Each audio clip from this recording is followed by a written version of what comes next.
Chapter 11. Samsara or Nirvana. But those to whom God has granted enlightenment destroyed ignorance with knowledge, and the Supreme, like the sun, revealed to them the radiance. They merged with the spirit of beings, eternal light, and, in action, remained untainted by it. And death is not feared, even if it comes to you. The smallest of blessings. Bhagavad Gita. A yogi, clad in a light cloak, sat in a cold cave. Below its vaults, a cold mountain river flowed, even on the hottest summer days, cutting through the mountain rocks and decorating its bed with marvelous gorges, the most amazing of which was a dry canyon that cleaved the ridge. It was called dry because during the summer, the water in it dried up, revealing enormous 20-meter whimsical walls to the gaze of a traveler walking along this channel. Walls carved by the mountain river loomed over the traveler, and it seemed they would crush him at any moment. Yet he could walk along the narrow labyrinth of these walls, which constantly ascended like hills, gaining height. In the rainy season, swift streams of waterfalls flowed down these hills, sweeping everything in their path, even carrying the trunks of huge trees along this channel. These gorges were rich in amazing caves. In the largest of them, speleologists had already discovered passages extending 11 kilometers into the depths of the earth. But the most astonishing of the passages connecting it with the caves of the Himalayas had not yet been found. In one of these caves, the ascetic, the master of humanity, Bhagavan, sat in the lotus position. Next to him was food that he had not touched for 40 days, and disciples approaching him along the narrow mountain path looked at him with concern. Why has he not eaten for so long? Has he died, or perhaps has not yet returned from the world of samadhi? The body sat in the cave, but his spirit soared in invisible and amazing worlds, where he saw extraordinary beings, winged lions, snakes with 12 heads, 6 winged angels. Colorful spirals of intertwining energies danced around. Huge multicolored spheres repelled each other or merged with each other. Then he returned to his body. The dark cave seemed to light up with a subtle glow. An unknown voice whispered to him, "Now you can do anything. Fly, pass through walls, materialize objects." Bhagavan tuned in and rose above the floor, clasping his palms together and materialized the crystal. "No, this is not why I practice yoga," he thought, and, sitting on a heap of hay, threw the crystal aside, which rattled as it rolled across the stone floor. "I want to achieve Anuttara Samyak Sambodhi, complete and final liberation from this piece of flesh that I consider myself. Earthworms and moles pass through the ground, flies can fly, and water striders can walk on water.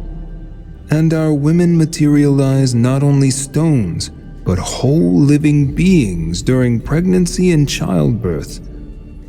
I want to achieve enlightenment. I want to transform from a pitiful, tiny, dust-like creature in this infinite universe into God, dissolving in him like a drop in the ocean. The true miracle is not when we fly like flies, but when an ignorant one becomes a sage, when the spirit, confined in the cage of the body, becomes infinite.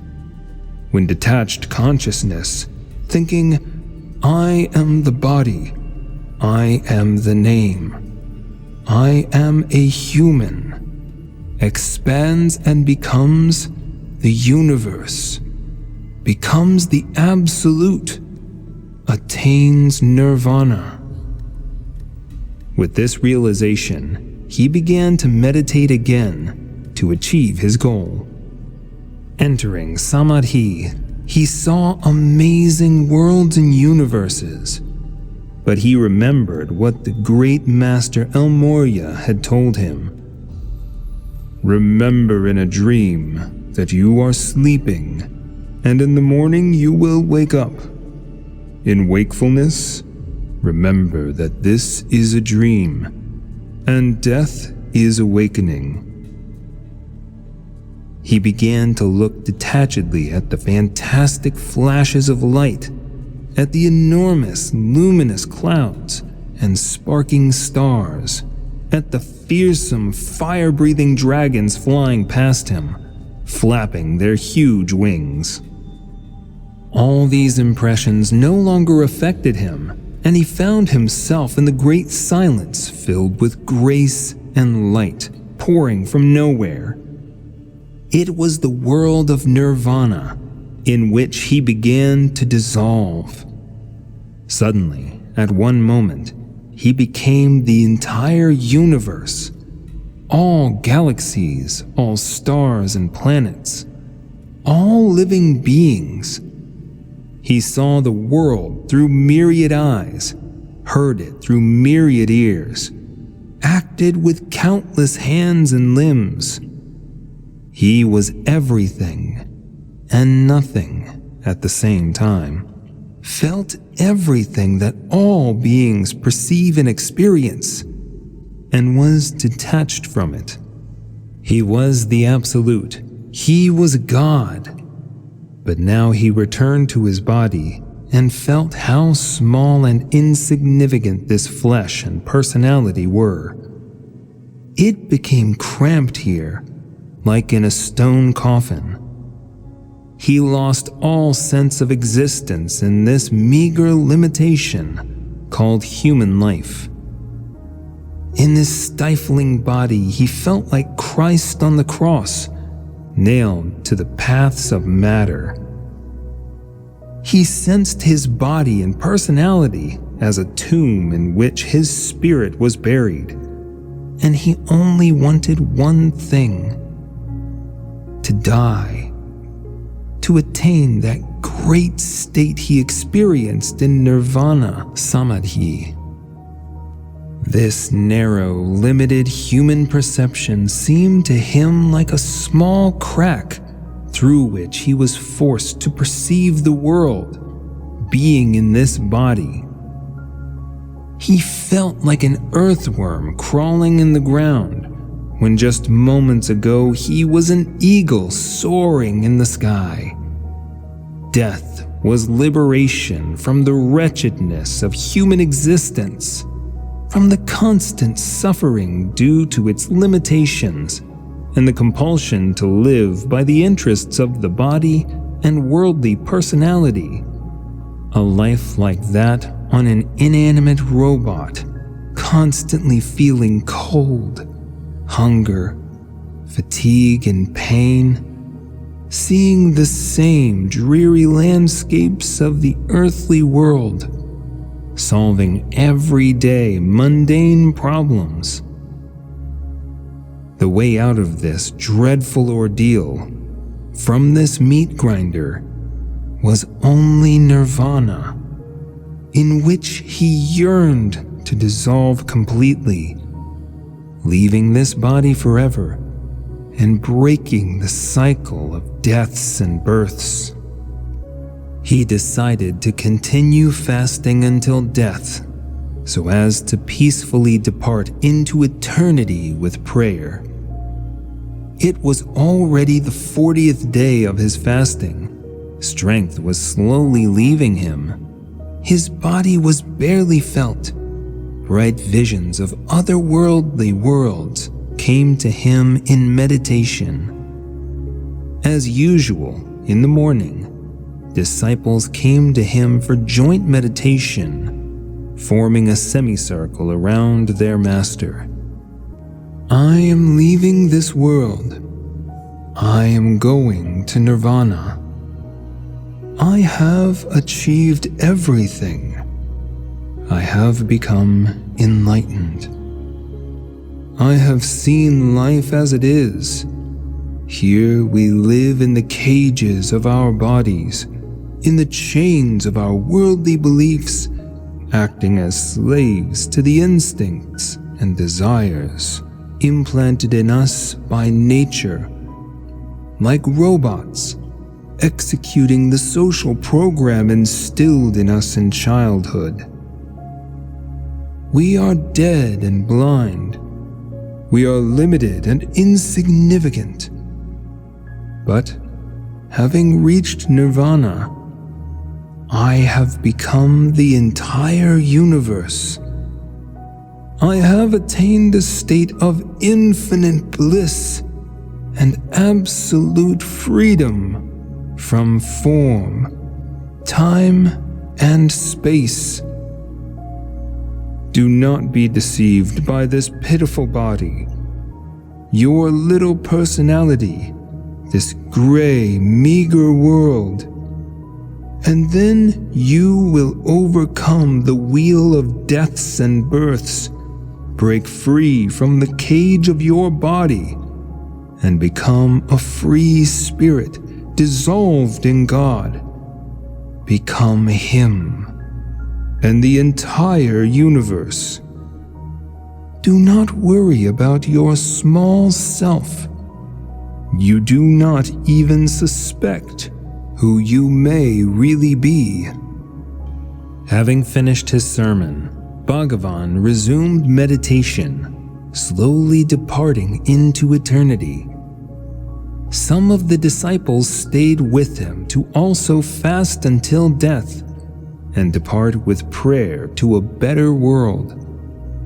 Others, not completely detached from the allure of self and the world, decided to go into the world and bring to people the great knowledge they received from the great master.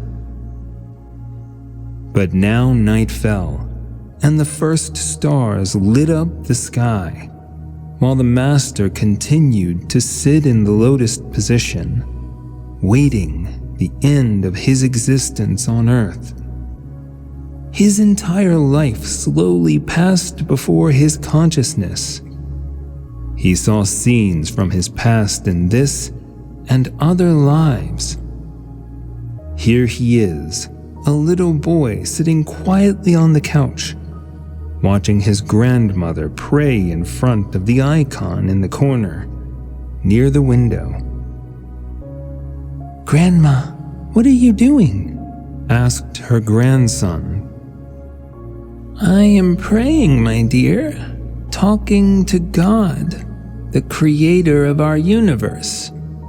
He loves us very much, and He wants us to love Him.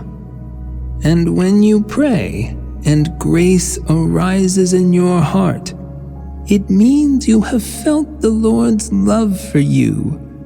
It means God is speaking to you in the language of your heart." The boy knelt down and began to pray to God for the first time in his life. "Lord, I love you very much. I want to be with you always," he repeated. And as he opened up and relied on, grace increased in his heart, and he was filled to the brim with the love of God. He could say no more, but overflowing with grace, he silently wept. He wept tears of happiness, having once again felt the love of his Father, having once again opened himself to receive His love in the cycle of rebirths. Grandma prayed in the morning and evening, but never went to church to avoid standing there among grumbling old women and deceitful priests in sneakers and jeans sticking out from under their cassocks. She prayed to God in the temple of her heart, which was purer than gilded and glittering man-made churches. He also remembered his grandfather, who in his youth was one of Gurdjieff's disciples. When the revolution came, the grandfather fell ill and could not leave with Gurdjieff abroad. But coming to him one last time before leaving, Gurdjieff said, "You will stay here, and that is your fate. But it's even good, because you will undergo many trials here, much more than those who leave the country. And by practicing sacred efforts in these sufferings, you will be able to gather all the spirituality that people lost in the chaos of the revolution. I have passed on to you more knowledge than to others, and perhaps someday you will pass it on to your descendants." Grandfather survived famine, war, and camps. He was exiled from the capital to one of the harshest places in the country.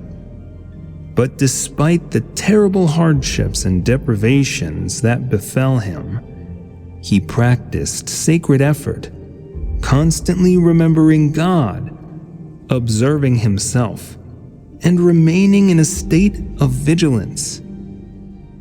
His attention to the surrounding world was directed in 3 directions: to God, inside himself, and to the world simultaneously.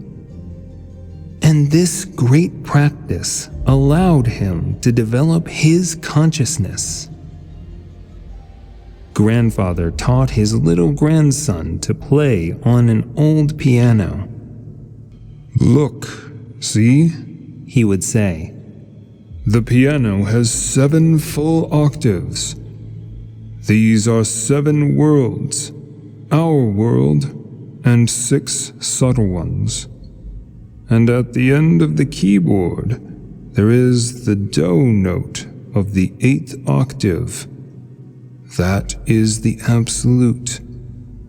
And in the lower register, there is an unfinished octave of 3 notes, the lower unfinished world.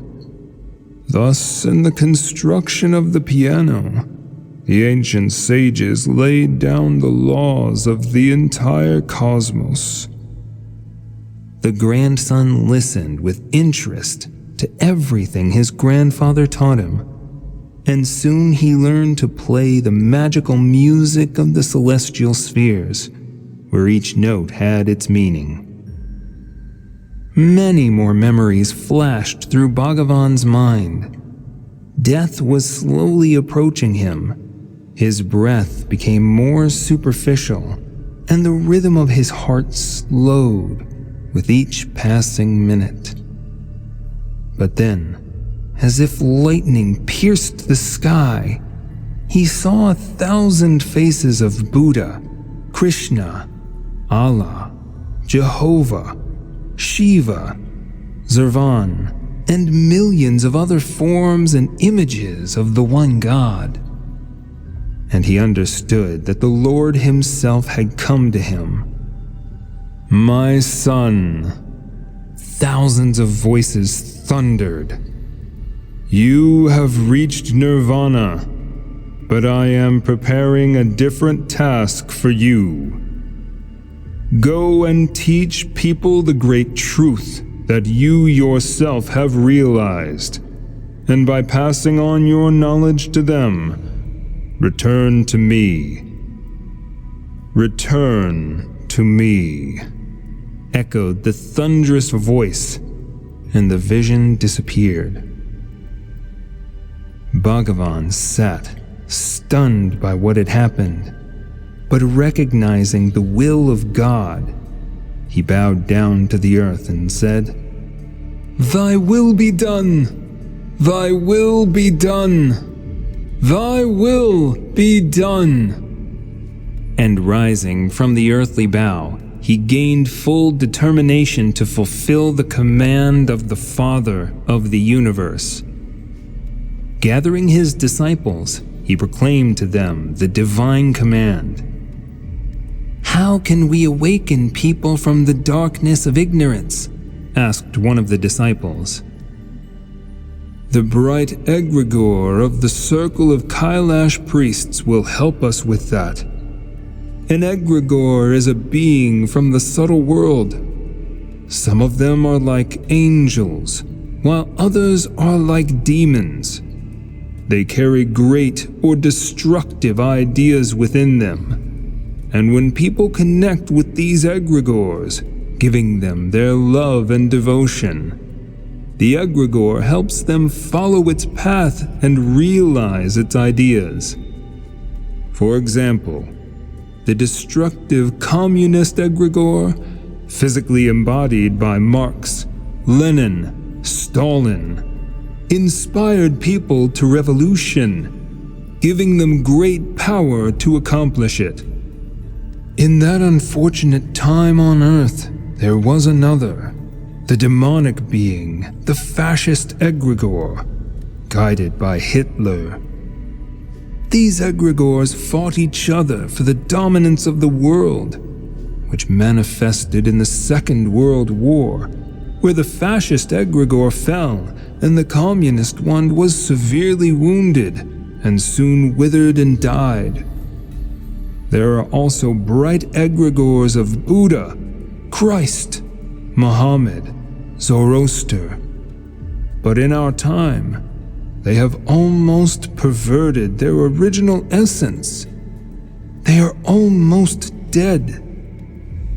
In Christianity and Islam, there have been no saints for centuries, and in Buddhism, there are no enlightened ones. The Zoroastrian egregore is also almost dead, and only the greatest egregore of the circle of Kailash priests, formed by the greatest being in our solar system, Rigden Japo, is still alive. This egregore stands above all small religions, Christianity, Islam, Buddhism, as it is not regional but universal. And precisely in our age, when our Earth is gradually becoming one state, the egregore of the circle of Kailash priests began to manifest itself to bring a unified, new, and at the same time, the oldest religion to Earth. The teachings from which all other religions originated. The circle of Kailash priests sent its call through the Roriches, Blavatsky, Gurdjieff, Sri Aurobindo, Rajneesh, many Tibetan and Indian masters. And now, the Lord of the Circle of Kailash priests, Rigden Japo, has consecrated me to physically embody this egregore on Earth, which will spread its teachings worldwide, bringing happiness and prosperity. But this task is not easy, for many dark demons do not want the Earth to be cleansed of evil. And we will encounter their desperate resistance. These demons can come in the guise of priests, party members, authorities, murderers, and thugs. But we must unwaveringly radiate light, joy, and happiness to all the people of Earth, imparting great knowledge to lost human souls. And then, in the new millennium, the era of happiness and prosperity will come on Earth. What must be done to fulfill this task? Asked Mahapadma. To achieve this, you must connect to the egregore of the circle of Kailash priests by chanting the mantra Aha Shambhu Itaha Hum with devotion and self-surrender. If you tune in correctly, grace, joy, happiness, and power will fill your being. And then, any task in this life will be within your reach, as long as you carry it out for the glory of the great cause of the circle of Kailash priests in this world. May my blessing be with you. Concluded the savior of humanity, Bhagavan, and all his disciples, raising their hands to the sky, echoed him with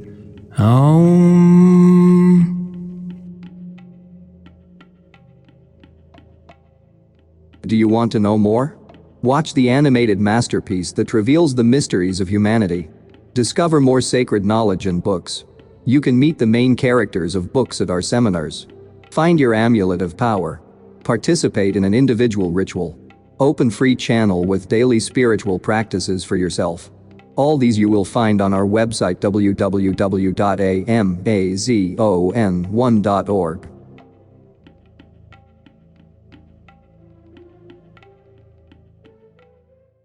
In our extreme times, when the fate of the entire planet is at stake, it is crucial for the knowledge of angels and benevolent spirits to spread as quickly as possible, globally, and reach thousands of people.